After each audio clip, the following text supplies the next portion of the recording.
Okay, guys, we're here at Petro Truck Stop in Ontario, and I'm ready to exit now. And for those that don't know, this is basically how it works. When you come on in, like this truck's coming in right now, you're forced to get a ticket, a parking ticket similar to this, identical to this, and the gate will open. If you don't pull the ticket, you see the gate just opened, the man just got the ticket. So now when it's time to leave, if you're parked here on the property or whatever business you're doing, whether you're getting fuel, if it's under 2 hours, you really don't have to do nothing special, but do this. Scan the ticket. There's a reader up here. You see it just beep, the stick. Please drive safely. Okay, and we're good to go. No harm, no foul. You're in and out of here, okay? Again, don't lose your parking ticket because you're going to be in a world of financial pain because that's how they calculate how much time you're here. So if you lose your ticket, they don't know if you're here a week or not. Now, let's say you're here more than 2 hours. This is what you need to do. They offer you the opportunity to get free parking. And how you do that is whatever purchases you make, fuel, I think they want you to have as many as, I don't know, is it 50 gallons of fuel? I'm going to show you the sign so you're aware of it. Okay, it's right here, and it says parking rules. The first 2 hours are free. Daily rate is a day. And the last one is daily rate waived with qualifying purchases. So what that means is, I think if you get about 50, let's just say 60 gallons of fuel, you should be covered, okay? So once of fuel and your parking is free for 1 day, 24-hour period. So as long as you're less than 24 hours. Now, other qualifying purchases will be, let's say you get some work done on your truck. Okay, that's the case for me right now. I'm actually parked here since Monday, so I have Tuesday, Wednesday, and today's Thursday. So we owe about 3 days of parking, which is basically $90-some, okay? So $90 is a lot of money, but I'm getting work done now. They just quoted me $204, so I'm getting something fixed on a truck. So if you want to say like $90 of that is for the parking, I'm really getting the work done for what, $110, $120 and stuff. So that's kind of the way to look at it. Let me stop and get my seatbelt on over here. Give me 1 second. All right, I'm back. Again, we're here in Ontario at Milliken and Interstate 10, which is exit 57. You have 2 major truck stops here. You have the TA across the street, which I'm facing right now. And basically, the parking works out the same. They're both with the same company. TA and Petro are owned by the same ownership group. So basically, the difference of the actual physical truck stop, if you're just needing fuel, okay, and you don't have to worry about trying to buy enough fuel for your free parking, then TA is probably the way to go because you have a little bit less of a hassle. It's not required to get a ticket to come on the property. As you can see, it's open. I'll call it a open range fuel island. So to get your fuel here, you could park here, go inside, maybe even catch yourself a quick bite to eat. You could get your DEF and your diesel here at the truck island, clean your windshield wipers, your windshield and that kind of stuff. And also, let's say you wanted to go into service here, okay? Again, what the heck? What a second. They got a different setup now. What the hell? Are you kidding me? Okay, I'm glad I came over here. Usually there's the ticket machine over here. So what are they doing? Okay. Are the machines broken? Oh my goodness. Did they turn to no passenger vehicle? Guys, it's a whole different animal over here now. I'm going to have to, okay. I see now. Okay, I see now. basically they let you in here, and you do have some reserve parking here. So this one, you're not going to need a ticket. But if you come over here, you're going to see they have the same setup as Petro. You got 3 opportunity lanes to come in and get a ticket, a parking ticket. I'll pull up real quick. They're going to probably get pissed off at me. But you got 3 lanes to get a ticket for parking. Okay. So you don't have to. It used to be only 2 lanes over here. And then the same setup probably. You have to spend so much to get free parking, and I think $30 is what it is at the Petro. So I'm imagining they match it up. So that's kind of like the deal here. Another thing is Amazon is a big customer for the TA. They do a lot of dedicated work. They actually expanded the garage to be able to park Amazon trailers for kind of like body work, mechanical work, and that kind of stuff. So that's basically it is, I guess Jeff Bezos, they got into Jeff Bezos' pocket from Amazon, and TA said, we'll leave the light on for you. They give them parking. It makes it like it's a hub for them. And what makes it kind of ironic is they weren't giving them business before till there's spots where they couldn't get things done. Amazon should be having their own fleet of mechanics and that kind of stuff.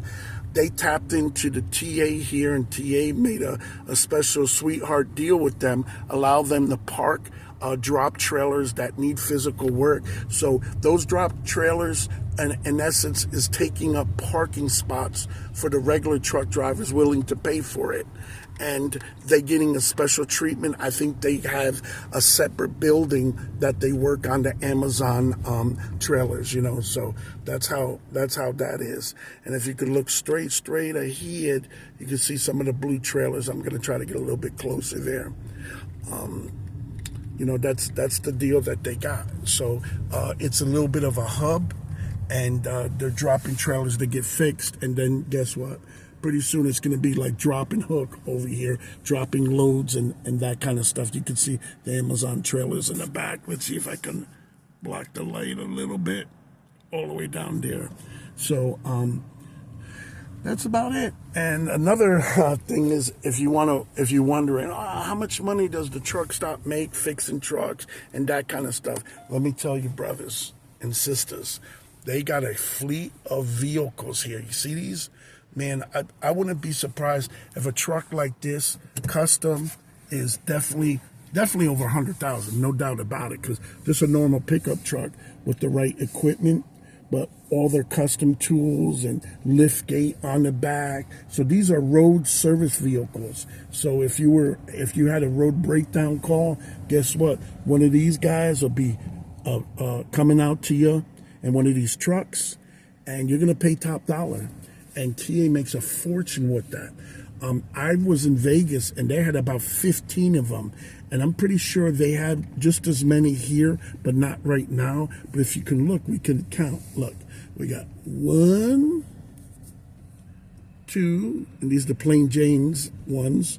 And they're all mobile mechanics capable. So if they had the right amount of mechanics and drivers, they could have 10, 15 service calls done at the same time. And you wonder, they make more money because you're paying for the service call.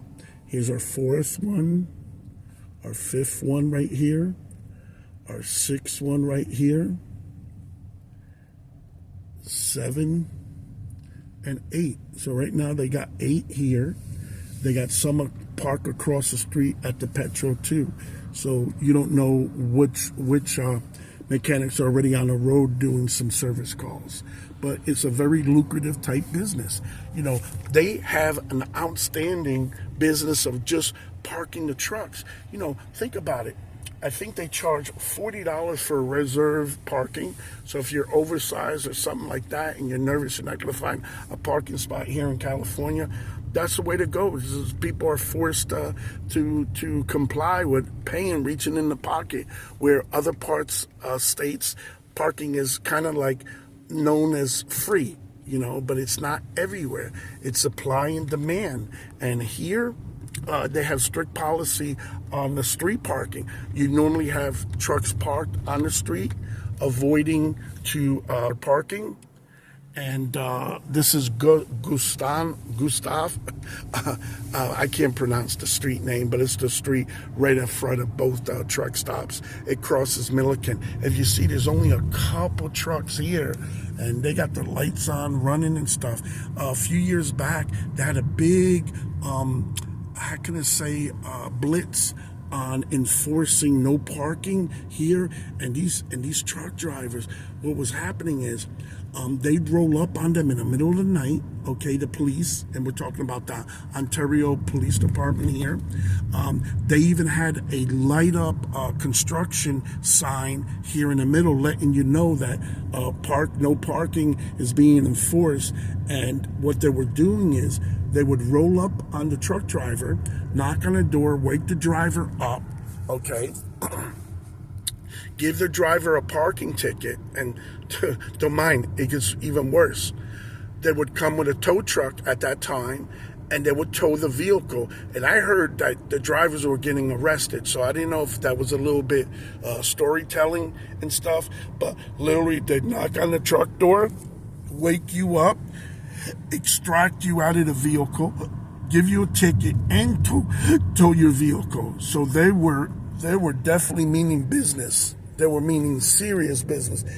Oh my God, this guy's parked. I didn't even know about this fuel stop here. He's parked inside there, So everybody finds their little parking spot. You got another guy over there, UPS bobtail. So he's probably taking his little bit nap, but I didn't even know about this. I didn't know about this service station here. And guess what? Nobody's here to tell the guys. So if you need a parking spot, if Redbone, because I see the name on the truck, says Redbone Trucking, I just gave away your secret parking spot, man. So, but in the past, you've been able to park here because they're not strictly enforcing it on a regular basis. But some drivers are owner-operators out there. They're running on slim margins that parking for 3 days. That's taking food out of your off the table for you and your family. So I get it. It's just I think it should be a major business with just truck parking. I know fueling is needed and all that stuff, but that commands a lot of deep pockets to have that fuel inventory, So if you make truck stops, like I guess let's call it like an express truck stop. You don't have to worry about getting repairs, okay? You don't worry about getting fuel. Just focus on, this guy's sitting out there chilling, man. Wow. Okay. Amazing.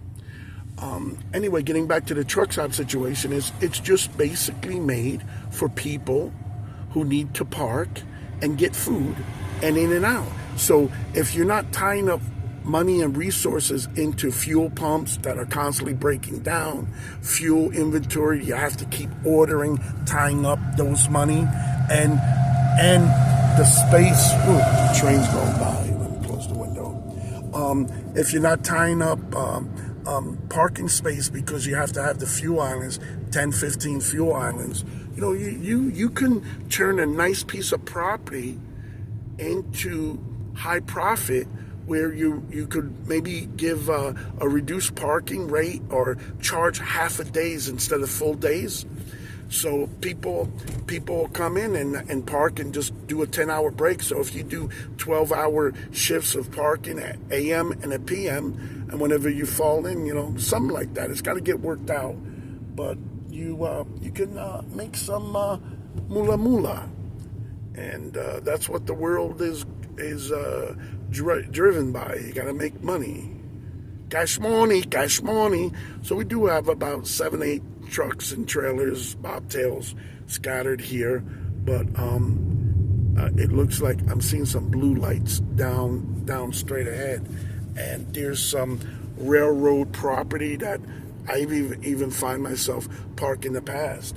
And basically, you think you're saving yourself money, and next thing you know, you got a probably expensive no parking ticket for commercial vehicle, and also risking towing, and maybe they'll put a boot on you, all that kinds of stuff, because there's a whole business geared towards trucker, fixing your truck, fueling, and for parking. So they can make money off of you being a little foolish and being cheap, or maybe you can't even afford it, but people are parking over here to the right.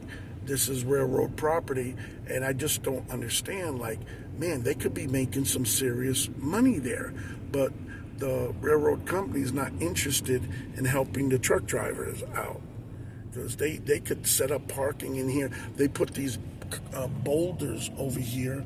I don't know if you can see them, but they have these boulders here to discourage a driver to come on in here.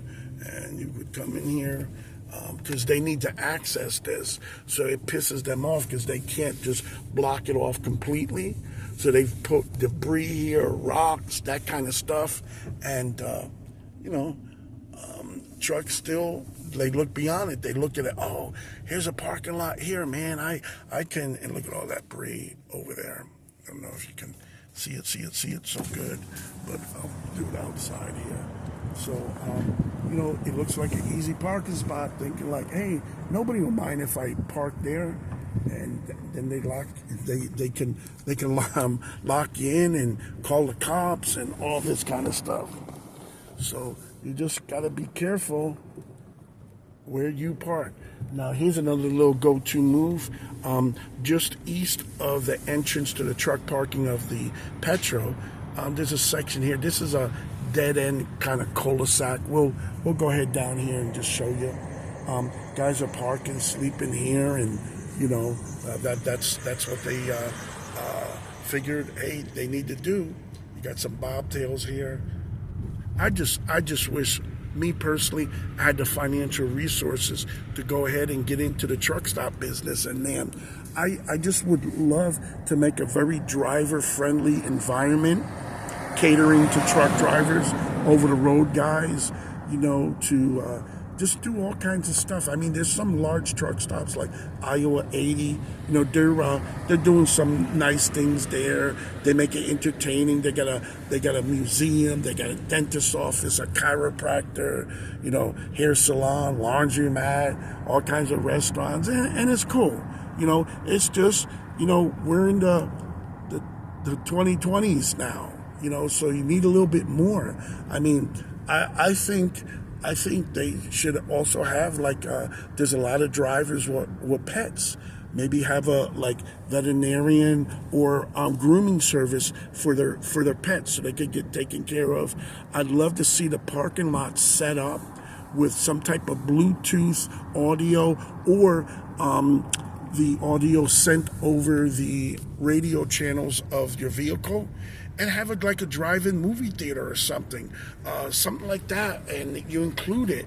And I think the way you do it is, rather than hoping some of the drivers pay for the service and you're playing it in the background, why don't you do like some of these nationwide gym franchises? What they do is they ask drivers to pay a membership, and in that membership, let's just say you keep it at a $10, $20, or $30 a month, $1 a day. I think it should be capped. $1 a day is cool.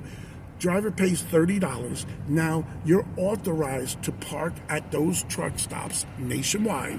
Okay, so now it eliminates those drivers, and it's sad to say you have these drivers that they're out here to make money. Great. Everybody else is too, but they're at the point where they go to where they don't pay for parking. Sometimes they even take a paid parking spot at some truck stops that it's an open system, and they'll park their truck there, or they'll have their local buddies alternate parking spots. They'll put 2 trucks there. They'll drop a trailer in one spot. They'll drop the bobtail in another. And to me, they're like the extractors, okay? And what they're doing is they're taking money away from other drivers or resources. They go inside and listen, I don't want to knock it, but I don't find myself doing this, so it's probably easier for me to mention it. But I don't bring my own personal food and reheat it in the microwaves of the truck stop. I don't do that. So you have these guys that they don't pay for parking, and they're clogging up parking meant for drivers over the road. They take advantage. They're running a box truck sometimes, and they're parking their box truck, or a couple of them, into free parking spots, or maybe even paid parking, and they're not paying it. So that's bad. Okay, they're not spending money to help support the truck stop. We're going over the I-10 interstate. That's I-10, and we're going to be going in a westbound direction towards LA. Anyway, they don't spend any money. They don't help promote the truck stops and its services and whatnot, and that's it. They're a taker. And when you have enough of those, it affects. It lets you know, hey, the prices are going to stay high. They're not cheaper. People not using them. Like, for example, tonight I'm getting work done on my trailer, and they're slow as hell.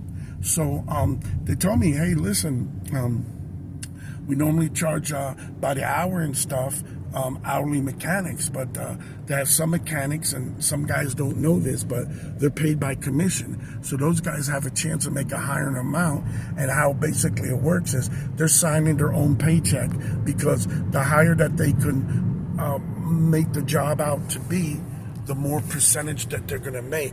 And you know, that's a little rough one. You know, I mean, imagine if you go into the new car dealership and your mechanic's making a percentage of the repairs. He's gonna try to convince you to get a lot of work done that you may or may not need, or the expensive route. That's why sometimes people go there and it's, oh, your brake fluid needs to be changed out, tuned up, or whatever they call it. And you're doing, and I'm used to, you know, old school cars, like, yeah, you're going to change it, but if you had a problem, you opened up the system, you replaced a wheel cylinder, you replaced a caliper in the brake line, or maybe you replaced a master cylinder. Now you open up the system, you're going to flush it out, and there you go. But now everything's got a predetermined maintenance interval. You got to change your brake fluid at this many miles. You got to change your antifreeze this many miles. You got to change, your transmission fluid, your engine oil, so it's getting a little bit overboard. And what they're doing is they're causing you to bring your vehicle in for more service intervals. And while they're there, they're looking to see what else. Oh, well, you need tires here. Oh, well, the fan belt doesn't look so good, or the timing belt. And, you're going to eventually overpay. Yeah, they fly under the banner of safety. Hey, it's not safe, or this or that. And, the way they word it, if you're a woman or somebody that's not so mechanically inclined, they could talk you into about having any service that they want. Now, what's amazing is I recently, in the last 2 years, I had my truck serviced at Volvo for a water pump that happened to be under warranty. So, turns out they changed the water pump and they don't replace the serpentine belt. Now, they said, well, the serpentine belt is not under warranty. But in my mind is, you did everything to take off that serpentine to remove the pump. Okay, why not tell me, hey, listen, while we're in there and we took your old belt off, do you want to pay extra to replace your belt? We're not going to charge you the labor because it's the same. Now they made a sale, they improved the part, and they do it. No, they didn't even offer that to me till it was done and I brought it up. Next thing what irritated me is they reused the same antifreeze cooling. Okay, didn't replace it. They're like, oh, well, that's not under warranty. Well, the thing is, you opened up the system. Why not offer? Smart, because they're always trying to make money, but they want to charge you the labor. And they can't really charge you the labor because they had to let out the coolant, so they caught the old one, and they're doing minimal. So when they're on the line to pay for things under warranty, they're going to do it as cheap as possible.